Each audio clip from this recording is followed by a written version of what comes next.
dan kita berlindung kepada Allah dari keburukan lisan. Ingat, lisan sama tulisan sama hukumnya, ya. Lisan sama tulisan sama, termasuk syarul lisan yang tidak lama lagi nih mengucapkan selamat Natal. Tak usah melok, ya. Kalaupun ada ustaz, ada ulama yang mengatakan misalnya ada apa-apa itu kan silat toleransi beragama. Peganglah ulama lama bela, ya. Ulama lama yang mengatakan tidak boleh, sudah kita bela, tidak boleh. Jangan kita melok, ya, yang model baru, pendapat baru.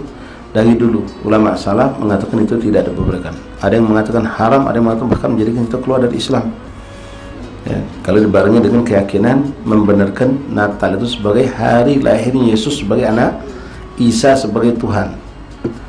Hari Natal itu kamu tanya semua kafir, hari Natal itu hari kelahiran Yesus. Dia pun ngomong hari kelahiran Yesus. Yesus siapa? Tuhan kami dia. Berarti Nabi Isa dan itu Tuhan, hari kelahirannya. Maka ulama kita mengatakan tidak boleh kita mengucapkan selamat tersebut.